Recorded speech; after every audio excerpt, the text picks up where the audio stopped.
Así es, misterios documentados, porque justo quien nos acompaña se dedica a ello. Hablamos de Fermín Mayorga. Bueno, vamos a hablar de algo que les va a sonar bastante. Los muñecos malditos, pero si nos vamos a la Inquisición, a lo mejor no les suena mucho, pero si les digo peleles, los peleles les suenan más, ¿verdad? Porque en muchísimos pueblos todavía de España se siguen celebrando fiestas en las que se sacan a pasear esos peleles. Pero realmente, ¿qué eran estos peleles y con qué fin los utilizaba la Inquisición?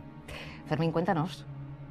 La Inquisición fue un tribunal que en el año 1487 se crea en España precisamente para depurar todas las herejías que en ese momento pues circulaban por toda la piel de toro. Hablamos del judaísmo, hablamos del mundo de los moriscos, de la brujería, de la sodomía, en definitiva todo aquello que no iba por la senda del crucificado. Por lo tanto, digamos que su misión, la de ese santo tribunal, entre comillas, era la de dinamitar todo este tipo de pensamientos y de actuaciones para que el país, en definitiva, siguiese la senda del crucificado y no una senda completamente diferente. De ahí que la misión de la Inquisición, este arma de los reyes católicos, precisamente para intentar que esto no se llevase no se siguiese a flote con el tema, por ejemplo, de las ideologías que hemos comentado, era poner manos a la obra. Y precisamente el mundo de los peleles, que es uno de esos mundos desconocidos y uno de los grandes secretos de la Inquisición, consistía precisamente en hacer un muñeco de cartón, es decir, un pelele hecho con papel de estraza en la mayoría de los casos, que se hacía sobre todo para aquellas personas que no habían soportado una determinada tortura y quizás, pues por la fortaleza física de la misma, hizo que pereciera en el potro de la Inquisición e inclusive pues en torturas como la tortura de la toca, donde al reo le ponían una gasa en la boca, le metían un embudo, empezaban a echarle agua destilada y a veces, si no hacías cantar la gallina, es decir, si no hablabas, lógicamente perecías, ¿no?, en el potro echado. Pero claro, ¿qué ocurría con las personas que morían bajo tortura? El cadáver no se lo entregaban a la familia. La Inquisición tenía un cementerio particular, una esterquera, nunca mejor dicho, porque para la Inquisición esta gente que moría bajo tortura eran gente sin alma, ya que no le dio tiempo a reconciliarse con la Iglesia Católica y como tal no pudo pedir perdón y era un hereje en potencia. Pues la Inquisición lo enterraba en esa esterquera, le ponía un letrerito con el nombre del fallecido y sobre todo con la herejía que había cometido, judaísmo, islam, sodomía, etc. Y el día que se iba a celebrar el auto de fe, donde se supone que en la plaza central, bien de Madrid, en este caso en la Plaza Mayor, en Valladolid, en Llerena, etcétera, etcétera, donde se montaba el escenario, cuando los reos vivos iban a salir de las cárceles secretas de la Inquisición, que como muy bien indica la palabra, esas cárceles secretas eran cárceles ocultas, apabellonadas, donde los reos estaban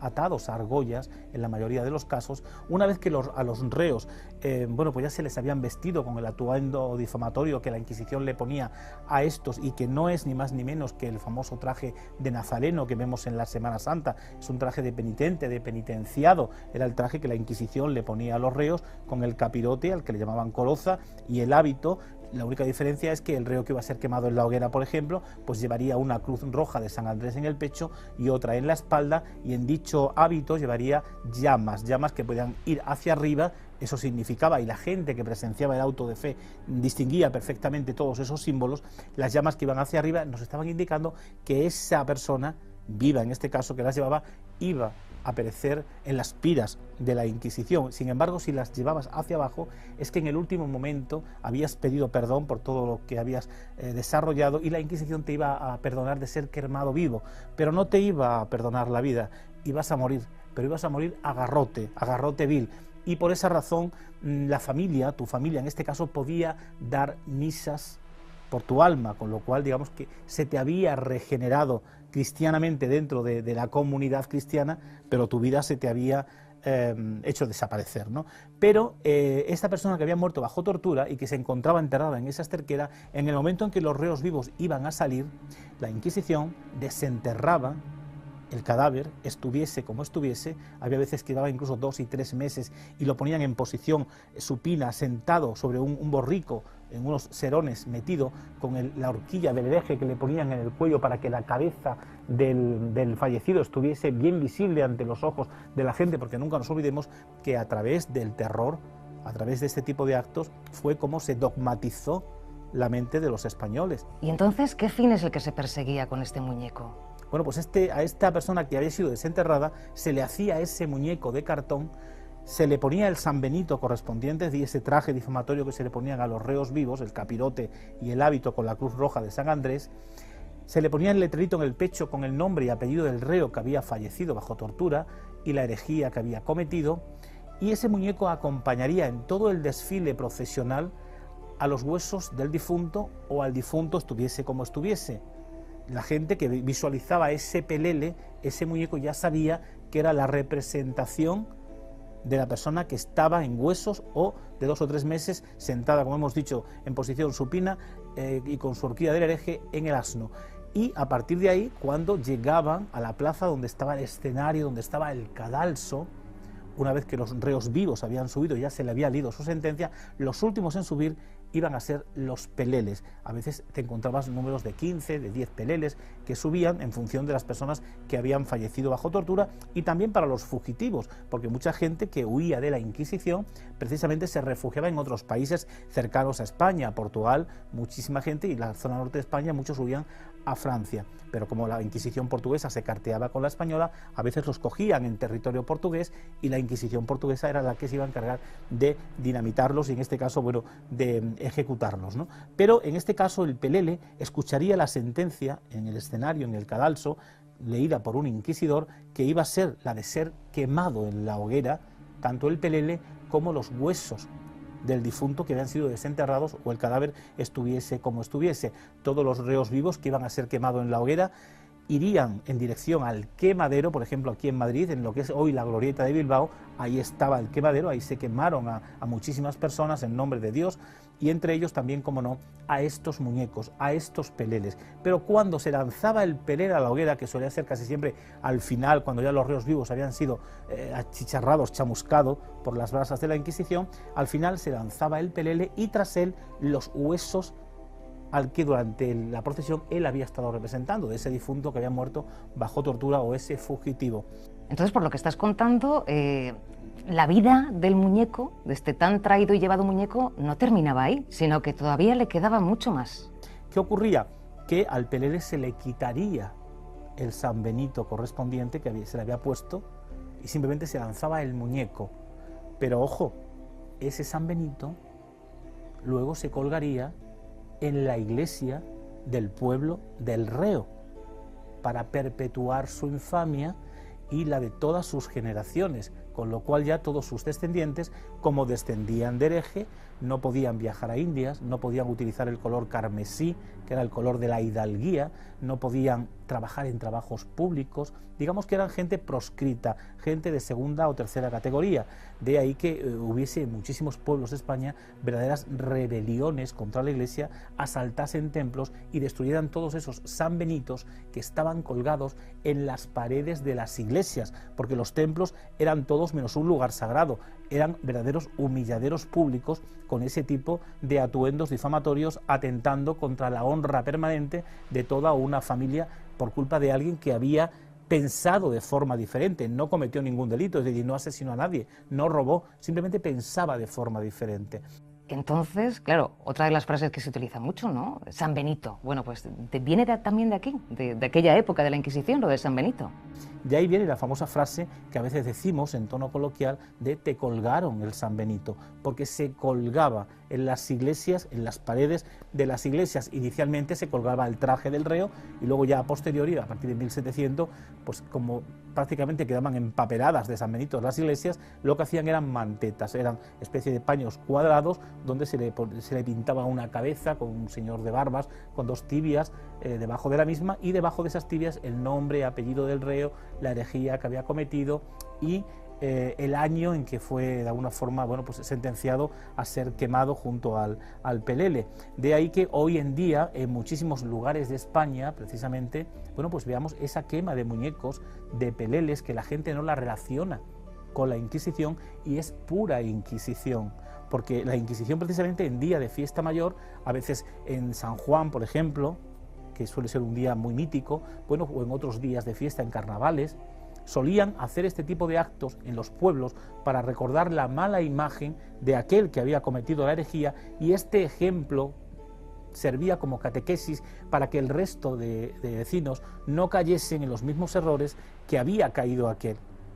Era una forma de avisarles, oye, o estás con nosotros o te puede ocurrir lo mismo que le está ocurriendo a este pelele, ¿no? Al que se está humillando, se le está bofeteando, se le está lanzando por los aires y al final se termina quemando. Las mismísimas fallas de Valencia es Inquisición pura. Lo que pasa es que hoy ya se ha tergiversado. Es decir, cuando eso salpica la imagen de la Iglesia Católica, lógicamente se hace pagano. Pero antes, el inicio de todo eso nace precisamente con la Inquisición y así, a golpe de eso, de terror, a golpe de hogueras, a golpe de azotes, a golpe de peleles, fue como se llevó al país y se recondujo al país por la senda del crucificado. Recordemos que España para nada antes era cristiana, era completamente islámica. Al-Ándalus prácticamente era todo el territorio, fueron 8 siglos de Islam. Y claro, cuando llega la reconquista de ese terreno por parte de las órdenes militares, se encuentran con una sociedad que está islamizada. Es decir, aquí en Madrid, por ejemplo, o en otras ciudades españolas, se circuncidaba a los niños, se guardaba el viernes y no el domingo, se celebraba el Ramadán, etcétera, etcétera. Cuando llega la Reconquista, estos templarios, por ejemplo, la Orden de Calatrava, la Orden de Santiago, se encuentran con esa realidad. ¿Cómo cambias tú la mentalidad de esos españoles del momento para atraerlos al cristianismo? No por una buena predicación, las predicaciones no convencen a la gente, a través del terror. Y para eso estaba la Inquisición precisamente, y los peleles, para aterrorizar, para crear precisamente ese caldo de cultivo que hiciese que a través de ese tipo de actos y de símbolos, precisamente la gente del país fuesen reconducidas por la senda del crucificado. Y ahí de aquel que se desviase, podría ser, como no, catalogado de hereje en potencia y como tal sufrir pues todos los martirios y todos los tormentos que la Inquisición desarrollaba para con todo el mundo, ¿no? Que no caminaba por esa senda que hemos indicado. Por lo tanto, creo que el mundo de los peleles es un mundo tan interesante y tan desconocido a la vez que hoy en día cualquier persona que se acerque, por ejemplo, yo que soy extremeño, por Extremadura, verá que el Peropalo, que es una fiesta que se celebra en el norte de Cáceres, en la zona de la Vera, aún hoy se sigue celebrando y es un pelele al que al final se termina quemando después de haberse mofado de él, ¿no? O en Villanueva de la Serena, el pelele de Villanueva de la Serena, que así se denomina, el pelele de Cáceres, los mastros en Chele, los marochos en Barcarrota, pero te hablo de Extremadura, pero me consta de que en otras provincias españolas también, igual que aquí en Madrid, se siguen quemando peleles en muchísimos sitios, o las propias fallas de Valencia, como hemos indicado. De eso se trata, ¿no? De intentar compartir todas estas historias documentadas, reales, que se vivieron en un momento determinado en este país y que sirvieron precisamente para cambiar el chip de la sociedad, para llevarla precisamente hacia la creencia de otro Dios en este caso, ¿no? Porque las mezquitas fueron destruidas, sobre ellas se construyeron iglesias, catedrales, etcétera, etcétera, ¿no? Pero esos símbolos habían que destruirlo porque los símbolos que en ese momento tenían que imperar eran la cruz y otros semejantes a este adoctrinamiento que se iba a iniciar por parte del cristianismo. Por lo tanto, el mundo de los peleles me parece que es un mundo muy interesante, muy misterioso, por lo que tiene de historia real documentada, de grandes tragedias que se vivieron aquí en este país y en todos los países católicos donde había Inquisición y donde el pelele figuraba, porque la Carta Magna de la Inquisición era igual tanto para España como para Portugal, para Francia, para Italia, desde aquellos países donde la Inquisición estaba establecida. Pues Fermín, la verdad que nos dejas a todos boquiabiertos, sobre todo qué bien documentado estás, la verdad que es impresionante el trabajo de investigación que realizas, ¿no?, para llegar a contrastar todos estos datos y bueno, estoy deseando ya de que llegue el próximo programa. Ya sé que no me vas a contar nada, ni me vas a adelantar sobre lo que me vas a decir. Vale, pues nada, es un placer estar aquí compartiendo con todos vosotros esta realidad histórica y espero que sigáis contando conmigo, ¿no?, para seguir descubriendo mucho más temas relacionados con el mundo del misterio, siempre arcano, siempre documentado, lógicamente, y que sin duda alguna es lo que hace también que crezca, ¿no?, y se crea más en el mundo del misterio, porque el misterio es cultura, y la cultura, para que sea tal, tiene que ser creíble, y para que sea creíble tiene que ser documentada. Por lo tanto, creo que estamos hablando de una temática que toda la gente sabe que existió, que se vivió en España durante 350 años, que fue el mundo de la Inquisición, y que aún quedan muchísimos resquicios, ¿no?, de esta temática, frases inclusive, ¿no?, te colgaron el San Benito, pero hay otras muchas que podríamos hablar y que sin duda alguna nos pondrían sobre la pista de cantidad de historias que se vivieron y que esas frases quedaron ahí porque fueron muy míticas en su momento. Así que yo por mi parte encantado de estar aquí con vosotros y cuando queráis. Aquí estaremos todos esperándote. Gracias, Fermín.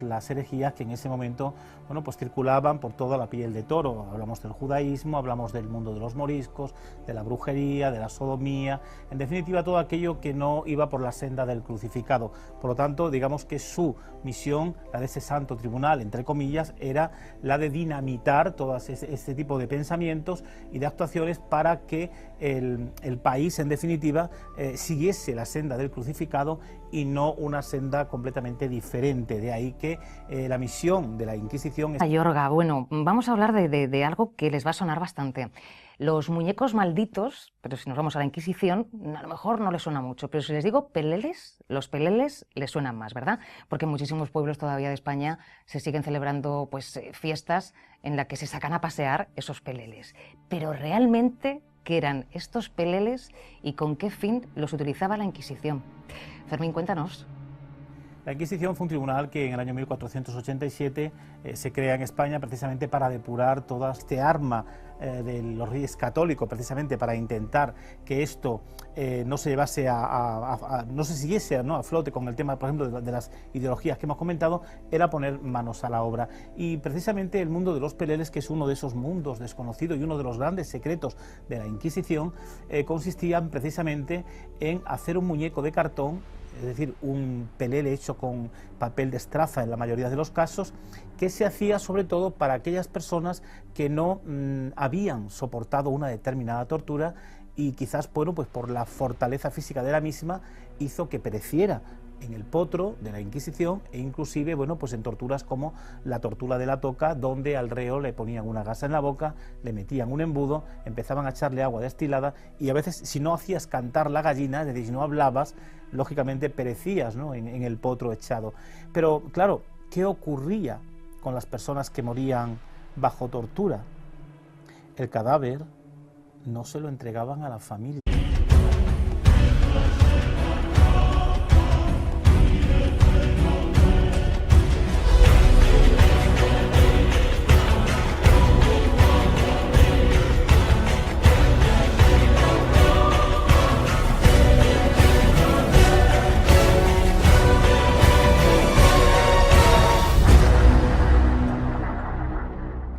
Así es, misterios documentados, porque justo quien nos acompaña se dedica a ello. Hablamos de Fermín